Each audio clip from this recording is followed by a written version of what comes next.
quick on his feet, MashaAllah. debate club, all that stuff, debate everyone on Islam, answered every question and all that stuff. My question to you is, his personality is different than mine. So when it comes to da'wah, it's hard to think on my feet. It's hard to notice the fallacies in their questions. It's hard to have answers to their questions where you know they're wrong, but you don't really have Great knowledge question. I get it. or even the nerves get to you. I guess my question to you is, when it comes to giving da'wah, are there different forms to give da'wah as opposed to going to tables and whatnot Great question. that fulfills the criteria without? Because the idea is, I feel like some people might be like, do you fear Allah or these people? Go to the tables. And that might be a valid answer. It's not. I agree with you. But my question is, what avenues are there for I those of got us you. who have different personalities? I got your question. Let me just repeat a little bit. So, Repeat the question. The sisters are I'm going to repeat the question. Don't worry.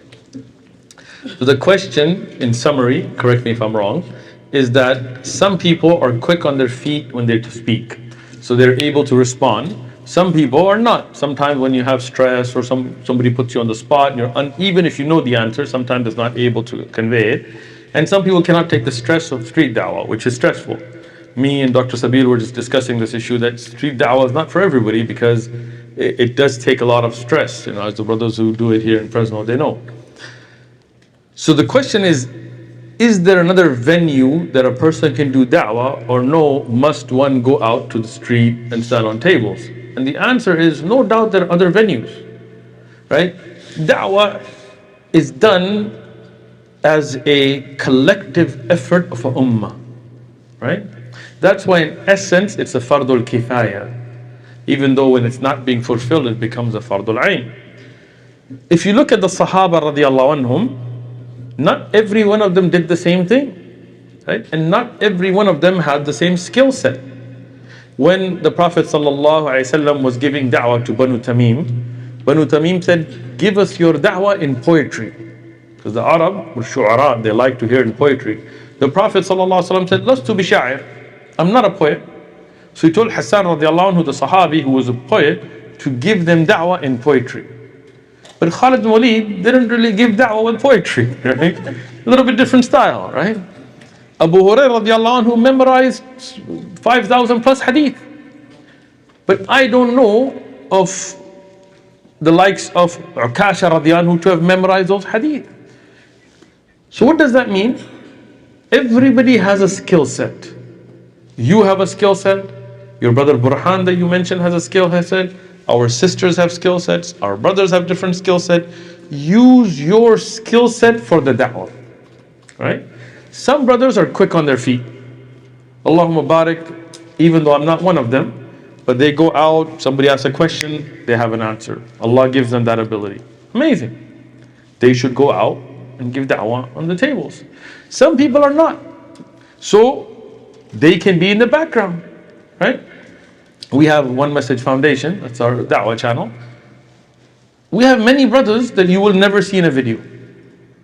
Right? They're behind the camera, or they're setting up the tables, or they're ordering the equipment, or they're ordering the Qur'ans. They get the full reward. That's their job in the da'wah. Most of you that have seen me on social media have not seen me on my channel. I don't really have a channel of my own, like for the da'wah channel that we have. Most of you, when you show me videos or clips, say I saw you, it's on somebody else's channel. Because we don't copyright. We don't strike. Why? Because I don't care about trying to we don't monetize our videos. We're doing it for the da'wah. So if your channel grows with our da'wah, I get the reward, you get the reward, great.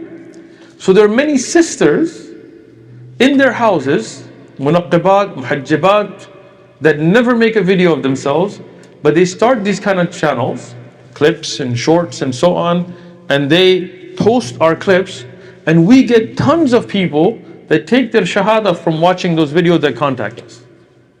So they're not on the street getting attacked, but they are a part of the da'wah. Some brothers, maybe Allah bless you with wealth, right? I recently in another city, a brother had like a McLaren. I was like, barakallah, and Allah bless it for him, right? Allah blessed him with wealth. Now he used to stutter when he spoke. He wasn't able to have a converse, but Allah blessed him with wealth. He can use his wealth for da'wah. Support the da'wah organizations, right? Somebody else, maybe Allah gave you a very good mind, but you're just not a good speaker. And I know some people like that. Put together that documentation, post it online as documents.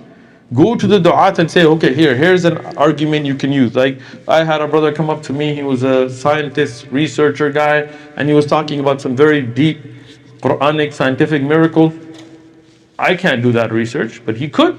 But he couldn't go in the streets and do it. He brought it to me, and now I can take that and use it in the da'wah. So learn, first recognize yourself. What's your skill set? Then utilize that for the sake of Allah, and all of that is in da'wah. And if you're not using any of your skill set and you're not in any way involved in the da'wah, you should not be in this country.